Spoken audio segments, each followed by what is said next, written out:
I spend a fair amount of time in Google Trends, Google Analytics, YouTube Studio, Squarespace Analytics, and many more, making sure that I am optimizing my time to create and give this outlet the best chance of success. One day I was looking through the analytics and there was a suggestion for content which did pique my interest: roguelike versus Metroidvania.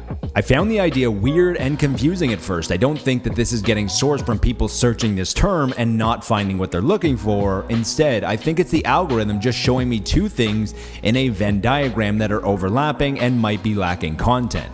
How can you possibly compare two very different genres like this? Roguelikes and Metroidvanias feel like two of the more popular genres at the moment right now, especially in the indie scene, and this could just be from my perspective. It's possible that I can't see the forest from the trees because both of these genres are near the top of our personal favorites. However, it does feel like the mainstream games are starting to adopt many elements from these two genres, similar to how RPG elements started to ooze into every game about 15 to 20 years ago. We now live in a world where almost every game has a skill tree and side quests. Having thought about the topic for long enough, I started to entertain the idea about how to even compare the two, and we came up with some ideas about how to compare two very different things. Before jumping into the comparisons, I just wanted to take a quick second to talk about our 2024 goals as an outlet. There are plenty of little goals, but our main goal is to hit 15,000 subs, and you can help with that. If you enjoy what we're doing, consider subscribing, leaving a comment, liking the video, or sharing with a friend that you think might enjoy it. Any or all of these is going to make a big difference in the algorithm. If you're unfamiliar, we are trying to cultivate a positive environment without toxicity, which is evident in our content that is always a glass half full approach. The first thing that came to mind when comparing these two genres would be to look at the best reviewed games of the year and give a point to whichever game had the highest in each year. Another obvious place is to look at the sales, but that could be tricky with most developers keeping those numbers close to the chest unless a milestone is announced. The Game Awards is also another place that we could look and try and allocate points based on winners and nominees. Then we thought we could finally get some real-time data by polling our audience and also looking at Google Trends. Finally, IGN constantly updates their top 100 games of all time list, and we could take a look at that list to see how many of each genre make an appearance and at what rank. These are 6 categories that should give us a better indication of which genre is king. Even though 2024 is only about a quarter of the way through, we already have 2 top-tier games from each genre. Balatro would be the highest rated roguelike so far with a 92 average, and Prince of Persia: The Lost Crown is the highest rated Metroidvania with 87. Even though there are still lots of 2024 remaining, for the sake of this argument, we can award this year to roguelike. In 2023, the highest rated Metroidvania was Blasphemous 2. In 2022, it was Rogue Legacy, which is a roguelike. In 2021, it was Metroid Dread, which is a Metroidvania. In 2020, roguelike wins with Hades. And in 2019, roguelike wins with Slay the Spire. In 2018, roguelike wins with Dead Cells, which is a little bit of a Metroidvania, but is primarily a roguelike. And finally, in 2017, Metroidvania wins with Hollow Knight. However, for the overall category, the edge goes to roguelike with a score of 5-3.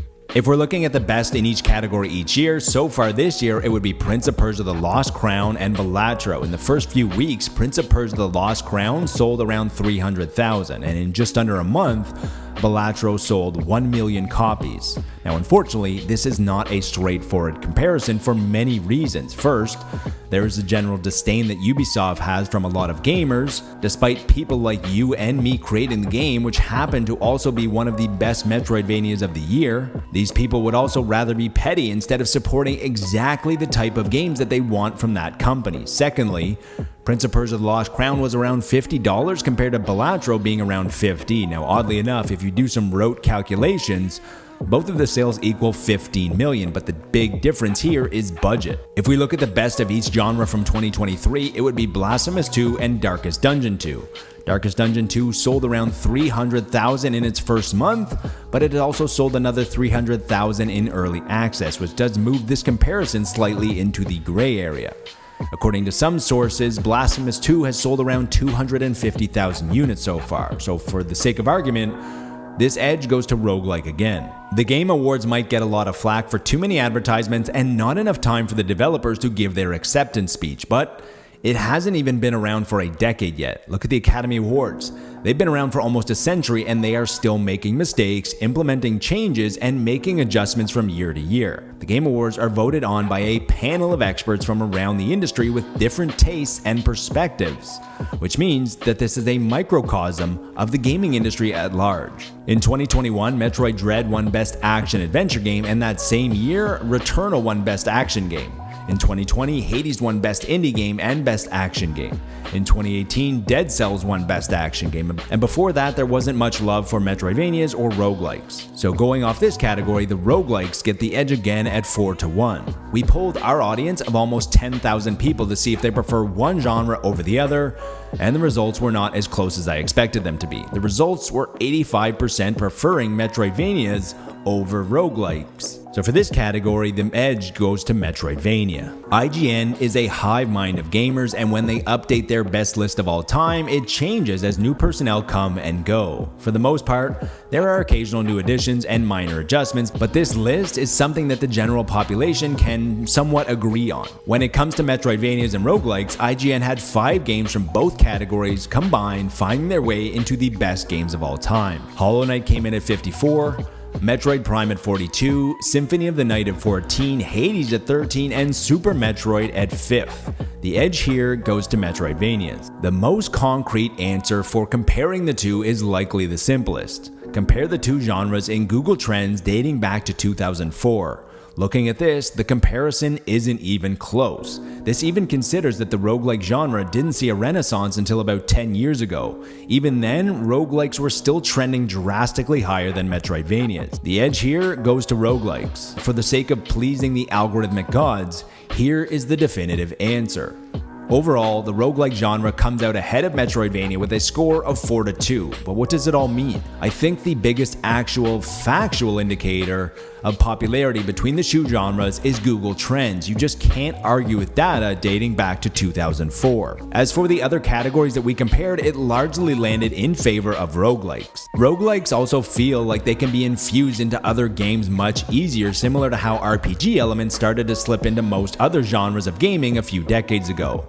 It also almost feels like the genre has more room for exploration and experimentation. Only recently, Hades scratched the surface of ways to incorporate story into the roguelike genre. If you need a definitive answer when it comes to comparing roguelikes and Metroidvanias, roguelikes seem to be the more popular genre and look to have the brighter future. Until next time, remember to be nice to your fellow gamer, but more importantly, be nice to your fellow human.